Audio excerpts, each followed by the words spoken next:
Lá em 1 capítulo 18, 1 capítulo 18, versículo 36. Primeiro livro dos Reis, capítulo 18, versículo 36.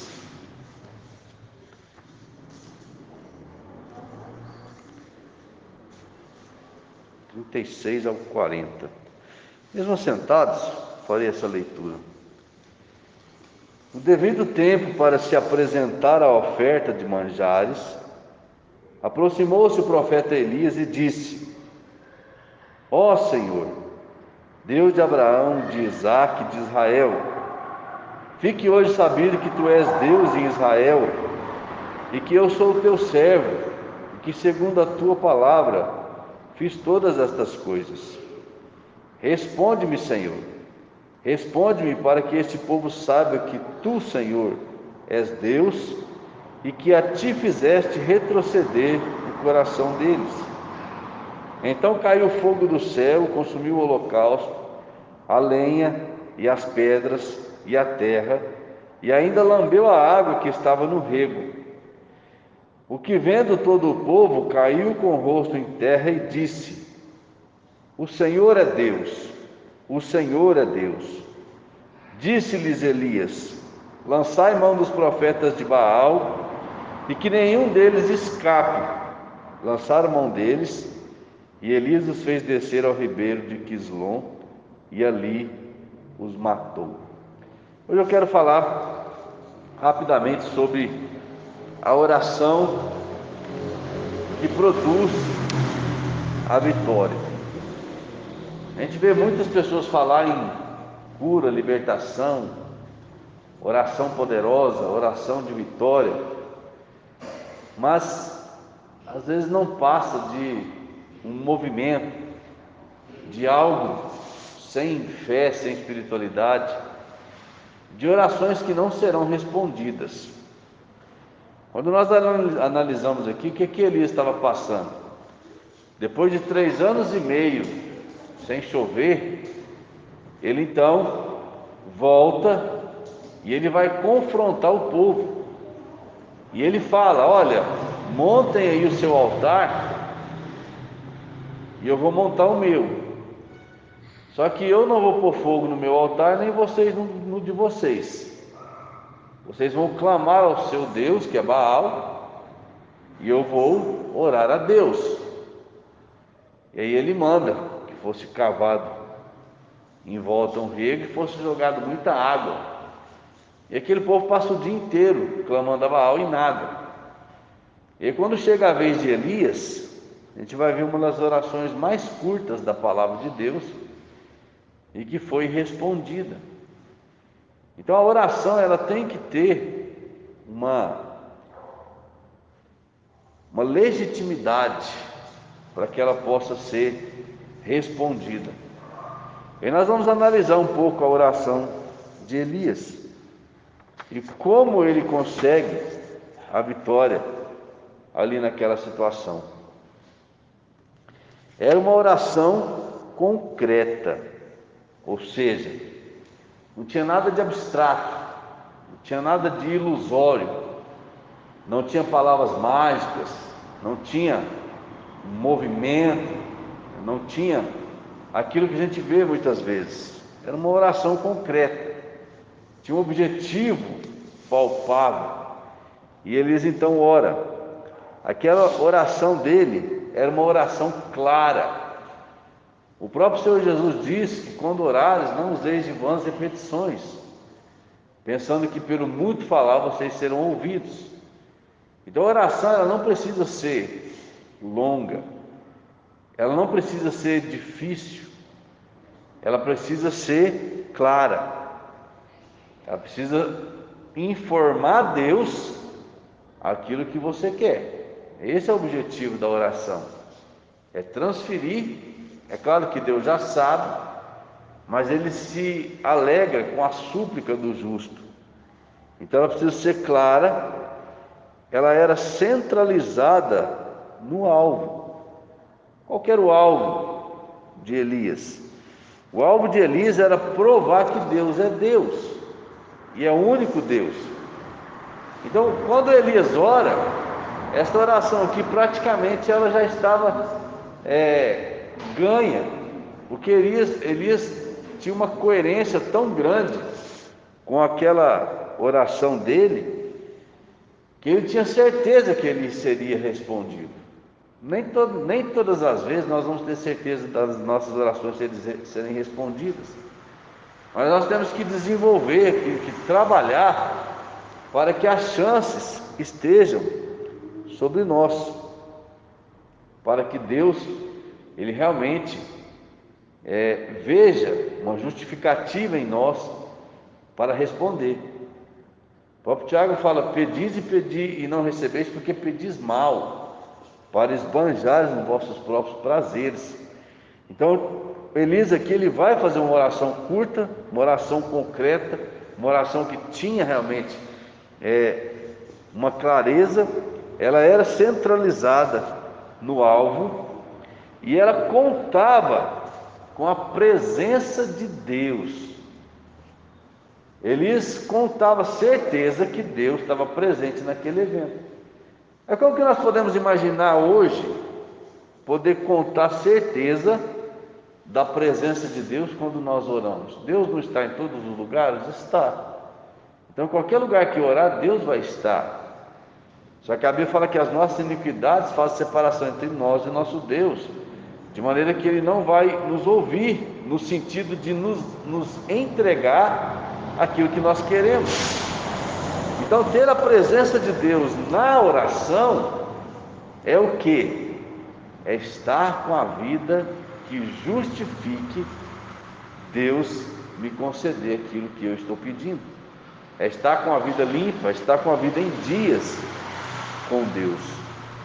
E Elias então, além de contar com a presença de Deus, porque era do interesse de Deus lidar com aquele povo, ele então apresenta o propósito, apresenta o alvo que ele tinha naquela oração, e disse: fique hoje sabido que tu és Deus em Israel.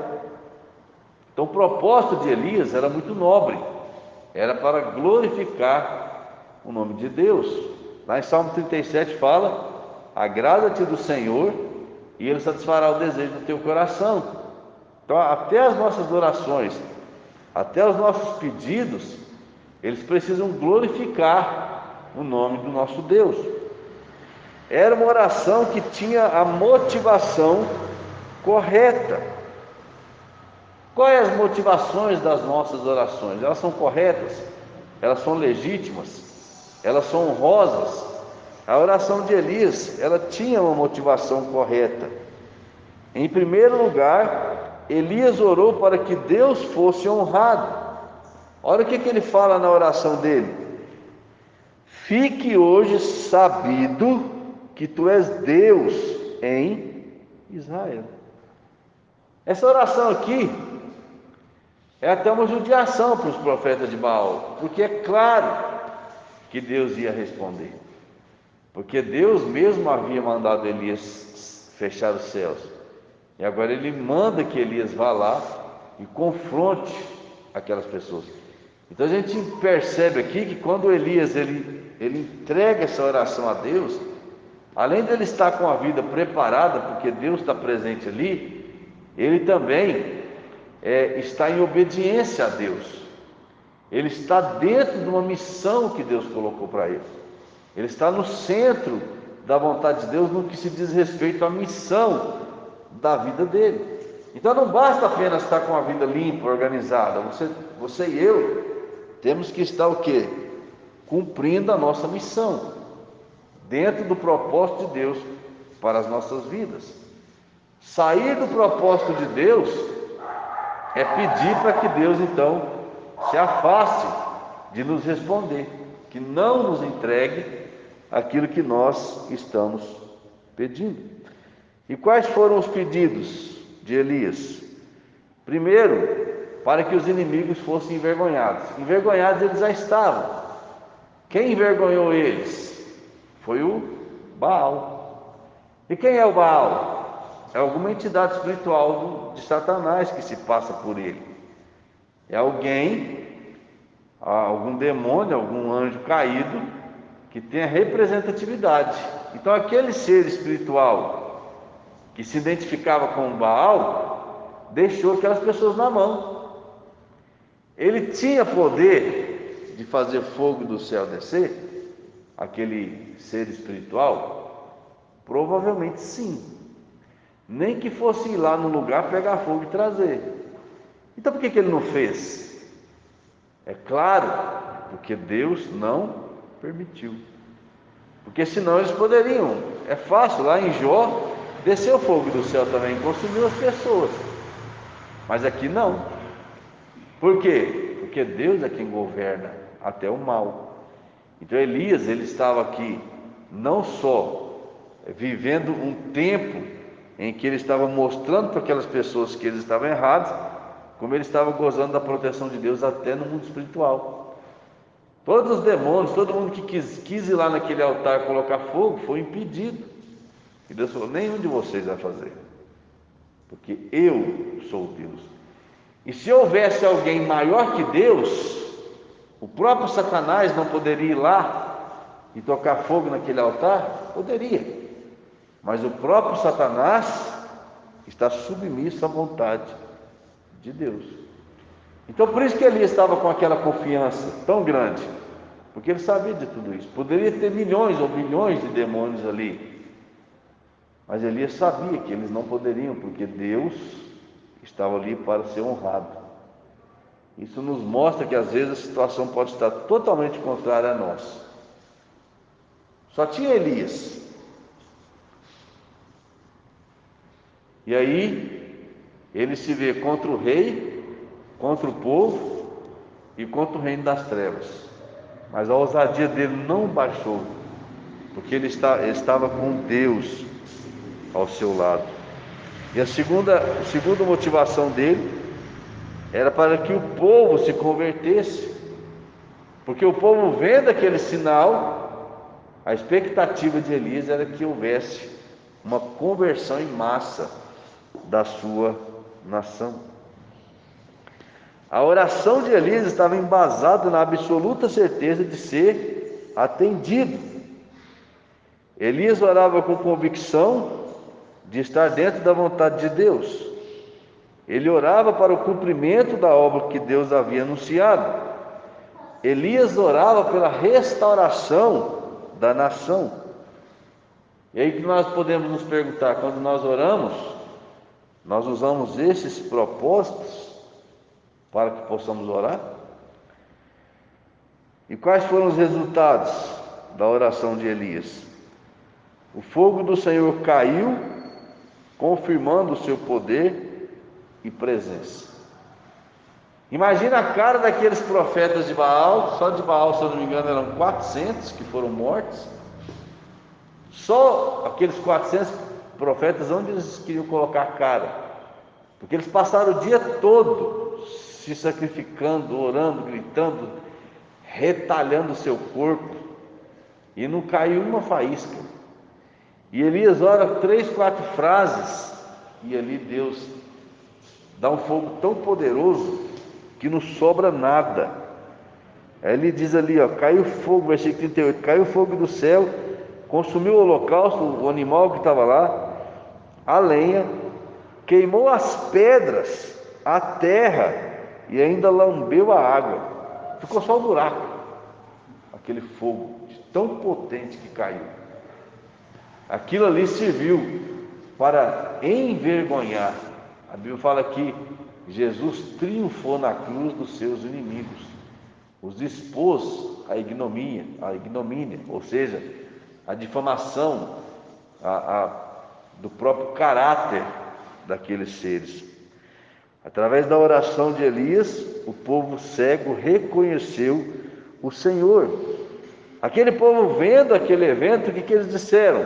Versículo 39: o Senhor é Deus, o Senhor é Deus. Os inimigos de Elias, os inimigos de Deus e os inimigos da nação foram aniquilados. Versículo 40. Disse-lhe Elias: lançai a mão dos profetas de Baal, que nenhum deles escape. Lançaram a mão deles, e Elias os fez descer ao ribeiro de Quizon, e ali os matou. Uma oração que produz vitória. Então nós podemos orar e ter a vitória nas nossas orações. Se esses princípios forem cumpridos, e se a vontade soberana de Deus assim quiser, poderá haver vitória nas nossas orações. Porque Deus nos abençoe. Lá em Tiago, ele cita Elias, falando que Elias era um homem pecador como nós, e orou com instância para que não chovesse, e não choveu. E depois ele orou de novo para que chovesse, e choveu. E ali fala que Elias era um homem sujeito às mesmas fraquezas.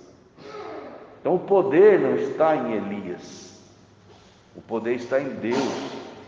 E esse poder vai ser ativado com uma vida santa, com uma vida dentro, no centro do propósito de Deus, e que tudo isso se alinhe com a vontade de Deus.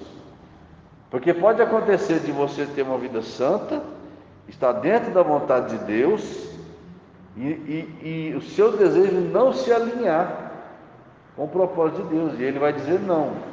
Não quer dizer que eu sou um pecador ou você é. Quer dizer que naquele momento a resposta de Deus foi não.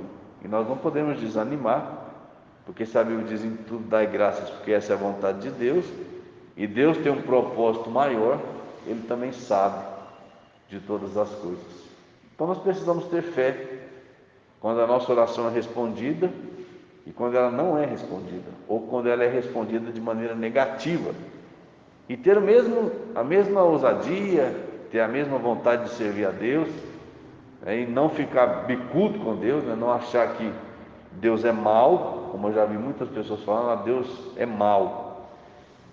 Se Deus prestasse, as pessoas não morreriam, as pessoas não estariam do jeito que está. Deus é bom, mas Ele deixa que o ser humano pague o preço dos seus próprios atos. Então é por isso que muitas coisas acontecem. É que possamos, de fato, desenvolver uma oração que tenha vitória, seguindo aqui os passos de Elias. Que Deus abençoe as nossas vidas.